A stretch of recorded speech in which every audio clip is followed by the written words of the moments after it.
Olá, bom dia, tudo bem? Seja bem-vindo a mais uma meditação sobre o Evangelho, diariamente aqui no YouTube da Obra Lumen, a partir das 11h30. Fique à vontade de compartilhar com outras pessoas, evangelizar junto com a gente. A nossa alegria é ser canal da salvação de Deus para muita gente. E, como sempre, um abraço especial aí para todos os irmãos, as irmãs que nos acompanham nas casas de acolhimento da Obra Lumen. O evangelho de hoje, pessoal, domingo, está em Mateus, capítulo 13, versículos de 44 a 52. Tá bom? Vamos nos colocar em oração. Em nome do Pai, do Filho e do Espírito Santo. Amém. Vinde, Espírito Santo, vinde por meio da poderosa intercessão do Imaculado Coração de Maria, vossa amadíssima esposa. Vinde, Espírito Santo, vinde por meio da poderosa intercessão do Imaculado Coração de Maria, vossa amadíssima esposa. Vinde, Espírito Santo, vinde por meio da poderosa intercessão do Imaculado Coração de Maria, vossa amadíssima esposa. Vinde, Senhor, iluminar nossa mente, nosso coração, todo o nosso ser. Nossa alma seja terra fértil a acolher as sementes da Tua palavra, que ela gere em nós muitos frutos de conversão e de ressurreição. Ela seja mais uma vez nosso alimento a nos fortalecer, nossa luz a nos conduzir e orientar. Fica conosco, Senhor, porque sem Ti nada nós podemos fazer. Pai nosso que estais nos céus, santificado seja o vosso nome. Venha a nós o vosso reino. Seja feita a vossa vontade, assim na terra como no céu. O pão nosso de cada dia nos dai hoje. Perdoai-nos as nossas ofensas, assim como nós perdoamos a quem nos tem ofendido, e não nos deixeis cair em tentação, mas livrai-nos do mal. Glória ao Pai, ao Filho e ao Espírito Santo, como era no princípio, agora e sempre. Amém. Então vamos para a leitura do Evangelho de hoje. Naquele tempo, disse Jesus a seus discípulos: o reino dos céus é como um tesouro escondido no campo. Um homem o encontra e o mantém escondido. Cheio de alegria, ele vai, vende todos os seus bens e compra aquele campo. O reino dos céus também é como um comprador que procura pérolas preciosas. Quando encontra uma pérola de grande valor, ele vai, vende todos os seus bens e compra aquela pérola. O reino dos céus é como uma rede lançada ao mar e que apanha peixes de todo tipo. Quando está cheia, os pescadores puxam a rede para a praia, sentam-se e recolhem os peixes bons em cestos e jogam fora os que não prestam. Assim acontecerá no fim dos tempos. Os anjos virão para separar os homens maus dos homens que são justos, e lançarão os maus na fornalha de fogo. E aí haverá choro e ranger de dentes. Compreendestes tudo isso? Eles responderam: sim. Então Jesus acrescentou: assim, pois, todo mestre da lei que se torna discípulo do reino dos céus é como um pai de família que tira do seu tesouro coisas novas e velhas. Maravilha, pessoal. Então, a gente está aqui num trecho, num capítulo do Evangelho de São Mateus, em que Jesus apresenta várias parábolas, que são chamadas de parábolas do reino. Então, ele procura explicar o reino de Deus por meio de parábolas. A gente sabe que o reino de Deus era o grande centro das pregações de Jesus. Inclusive, o Papa João Paulo II, quando ele acrescentou ao Santo Terço, ao Rosário, os mistérios da luz, os mistérios luminosos, ele coloca o anúncio do reino de Deus como o terceiro mistério luminoso. E por que ele faz isso? Porque ele quis destacar o tema mais recorrente, mais frequente nas pregações do Cristo. E aqui a gente percebe, nesse conjunto de parábolas, a importância realmente que Jesus dava a esse tema. Nós já vimos algumas dessas parábolas em domingos anteriores e hoje a gente dá continuidade. Jesus, no trecho de hoje, ele faz algumas comparações, ele compara o reino de Deus por meio de parábolas. Em primeiro lugar, há um tesouro precioso escondido no campo. Segundo, ele compara o reino de Deus, ou o reino dos céus. São Mateus prefere chamar o reino de Deus de reino dos céus, mas na prática é a mesma coisa. Segundo, ele compara a uma pérola preciosa. Terceiro, ele compara esse reino de Deus a uma rede, ou a redes de pesca. E, no final, ele ainda fala sobre o que acontece com o escriba, com o mestre da lei judeu, quando se converte, quando se torna discípulo do Cristo, discípulo do reino de Deus. Então, basicamente, é isso que o Evangelho de hoje nos apresenta. Então, em primeiro lugar, o reino de Deus é como um tesouro escondido num campo. O que é que esse homem, segundo Jesus na parábola, faz quando descobre esse tesouro escondido no campo? Note que esse homem, ele não se satisfaz em ficar só com aquele tesouro que ele já descobriu. Ele compra todo o campo, todo um terreno grande, toda uma propriedade. Por quê? Porque esse homem pensa assim: ora, se eu descobrir, digamos que esse tesouro precioso seja ouro, digamos que eu já descobri ouro nesse terreno, provavelmente, onde há esse ouro aqui, existe mais ouro, existe mais tesouro precioso.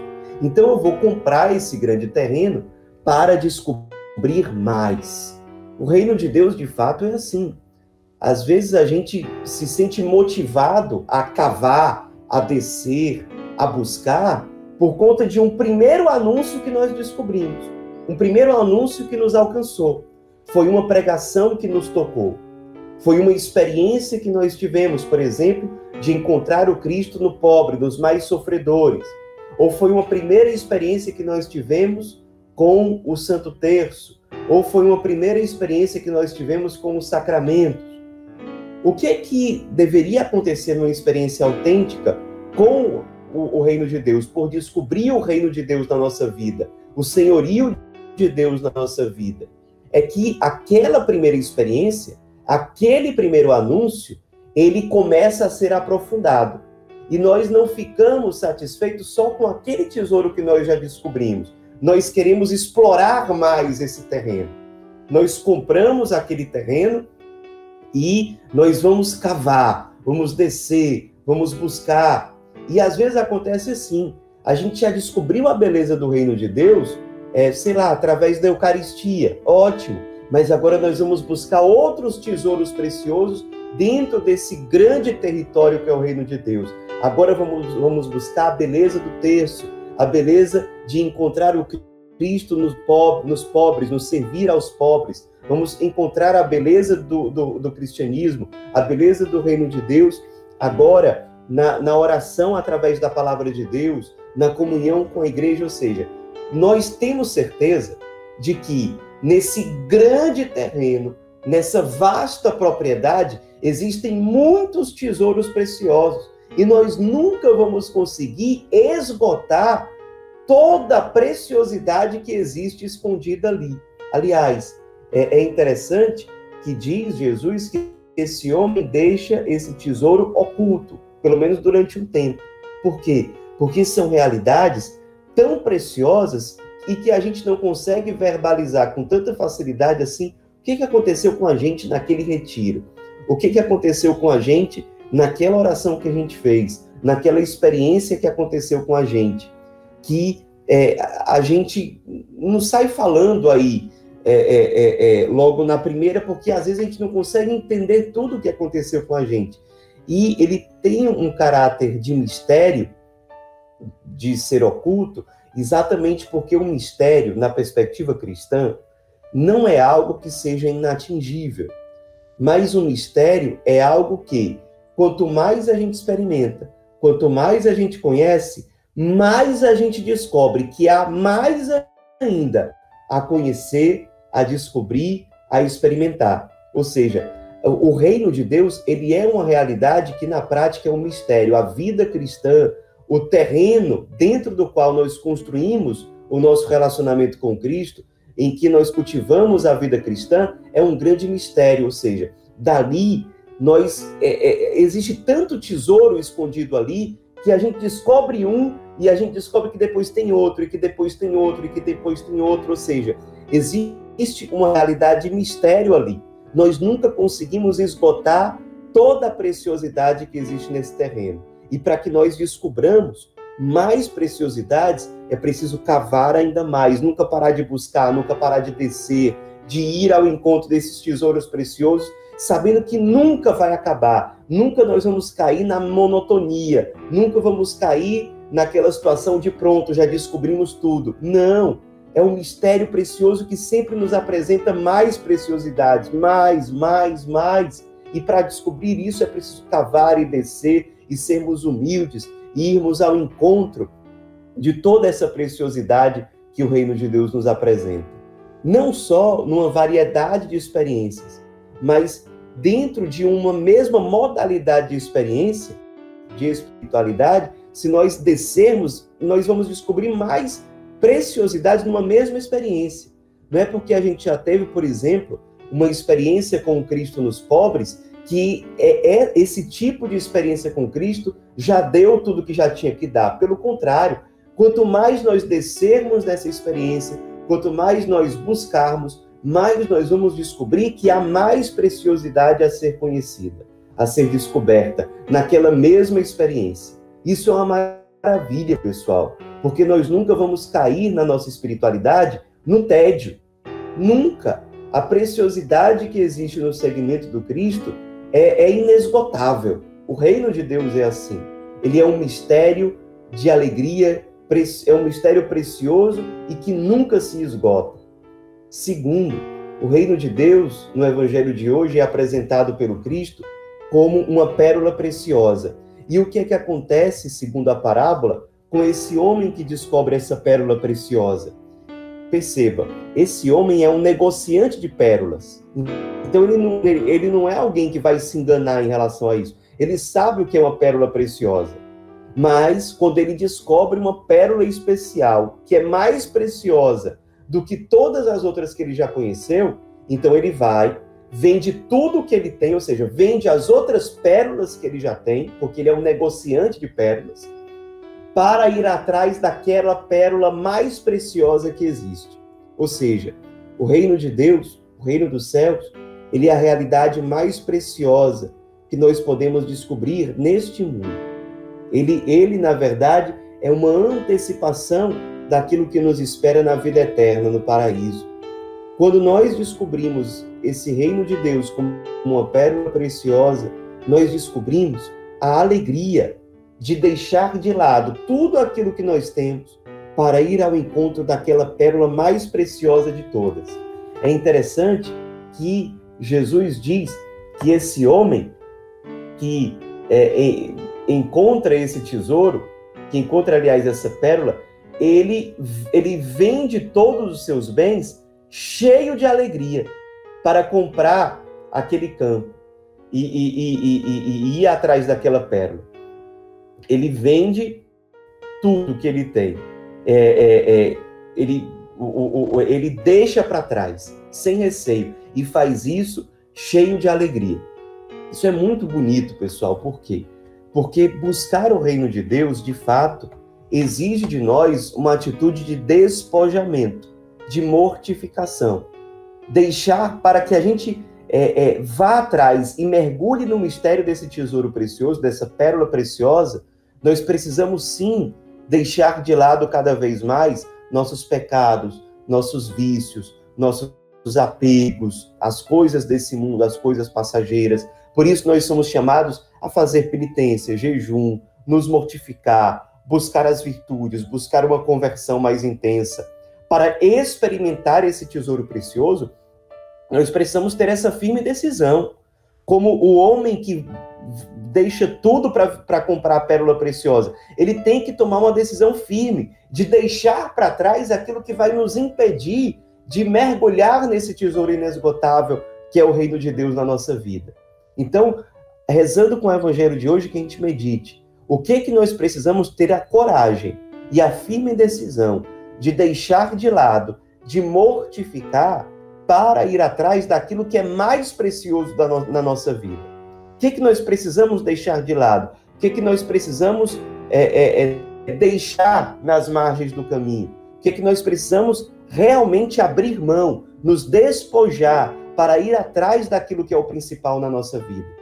Quando nós descobrimos isso, não só nós deixamos para trás coisas que nos impedem de focar no principal, não só nós voltamos toda a nossa vida para essa pérola preciosa, para as coisas que não passam, para as realidades mais importantes, como nós levamos outras pessoas junto com a gente. Daí vem a terceira comparação do reino de Deus hoje. Ele é uma rede de pesca. Nós nos tornamos, quando nós vamos atrás desse tesouro escondido no campo, quando nós vamos atrás dessa pérola preciosa, nós viramos uma rede de pesca que atrai várias outras pessoas. Peixes, diz aqui, de todo tipo. Atraímos gente de toda modalidade, de línguas diferentes, de culturas diferentes, homens, mulheres, crianças, adultos, jovens, pobres, ricos, pessoas das diversas condições, pessoas que estudaram muito, pessoas que nunca tiveram a oportunidade de estudar, enfim, pessoas de todas as pessoas que já conhecem algo da palavra de Deus, pessoas que nunca foram evangelizadas. Nós nos tornamos rede de pesca para pessoas de todos os tipos. E isso significa que o reino de Deus está rendendo frutos na nossa vida. Quando nós, tendo coragem de deixar de lado aquelas coisas que passam, nossos vícios, nossos pecados, nossas mesquinharias, voltamos a nossa vida para Deus, nós nos tornamos o quê? Uma rede de pesca. E quanto mais nós descobrimos tesouros preciosos escondidos no campo, quanto mais nós descobrimos as maravilhas daquela pérola preciosa, mais nós nos tornamos uma rede de pesca, mais nós evangelizamos. Isso é um critério muito concreto para saber se nós estamos realmente abraçando a realidade do reino de Deus na nossa vida, se nós estamos tendo ardor na evangelização, se nós estamos realmente sendo redes, instrumentos para que Deus atraia muitos outros para si, muitos outros para abraçar esse mesmo reinado de Deus, esse mesmo reinado do Cristo, essa mesma centralidade do Cristo na sua própria vida. E por fim, Jesus diz que quando os mestres da lei, os escribas, os judeus que entendiam muito da lei naquela época, quando eles se convertem, quando eles se tornam discípulos do Cristo, eles se tornam, diz Jesus, como um pai de família que tira do seu tesouro coisas novas e velhas. Por quê? Porque o escriba, ele era alguém que já conhecia a palavra de Deus no Antigo Testamento. Ele já sabia muito sobre as Sagradas Escrituras. Só que quando ele abraça a novidade do reino de Deus, ele é capaz de perceber que ali no Antigo Testamento já está ali embutido as novidades do reino dos céus. O Cristo já está ali escondido nas Sagradas Escrituras no Antigo Testamento, mas ele precisa ser descoberto. E quando esse escriba se torna discípulo do Cristo, ele passa a ser um pai de família, porque ele já era como um pai dos judeus, da comunidade judaica, que ensinava, que orientava, que nutria essa comunidade com a palavra de Deus, e agora ele vai nutrir essa mesma comunidade com coisas novas, ou seja, com a novidade do Evangelho, com a novidade que é o próprio Cristo, e com as coisas velhas, ou seja, dizendo, olha, essas palavras do Antigo Testamento, elas já apontavam para essa nova realidade. É o que acontece com a gente, quando a gente percebe, por exemplo, a novidade do carisma na nossa vida. A gente percebe que tudo aquilo que a gente vivia é ressignificado por essa novidade, que dá um sentido muito mais luminoso a tudo aquilo que a gente já sabia. Ou quando a gente tinha já uma vida de fé, mas baseada só no conhecimento externo. Quando a gente descobre algo mais profundo essa novidade ilumina tudo aquilo que a gente já viveu. Não apaga o que a gente já viveu, não despreza, mas lança uma nova luz. Ou quando nós olhamos para a nossa história de vida, nossa história de salvação pessoal, e a gente percebe que tudo aquilo que a gente já viveu de bom, nada daquilo que é verdadeiramente bom, quando a gente se volta para o reino, nada disso é apagado.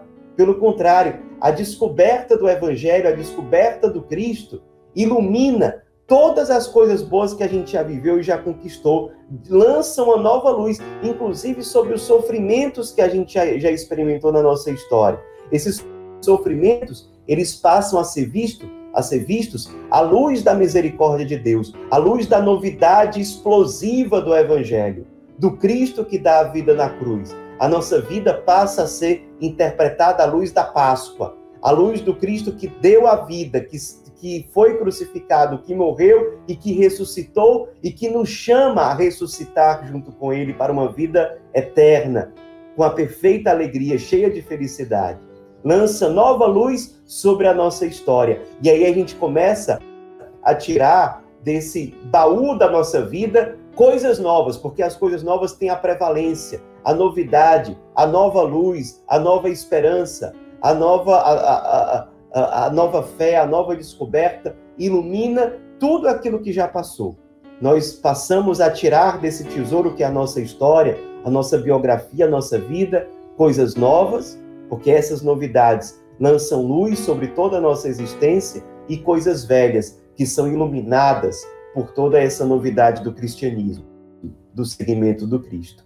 Enfim, pessoal, o Evangelho de hoje é para nós uma preciosidade, que a gente possa realmente rezar e lançar luz sobre a nossa vida, sobre a nossa caminhada, a partir do Evangelho de hoje. Que nós possamos nos dispor verdadeiramente, guiados pelo Espírito de Deus, a abraçarmos a realidade do reino de Deus na nossa vida. Esse reino que hoje é apresentado como um tesouro escondido no campo, que nos chama a descer e a buscar cada vez mais essa centralidade do Cristo na nossa vida. Segundo, esse reino de Deus que é uma pérola preciosa, pela qual vale a pena deixar tudo, abrir mão de coisas que, num primeiro momento, pareciam até significativas, mas que agora não são a coisa mais importante na nossa vida. Vale a pena deixar de lado essas coisas para buscar o principal. Vale a pena buscar o reino de Deus, que nos torna redes de pesca para evangelizar, para atrair muitos para Deus.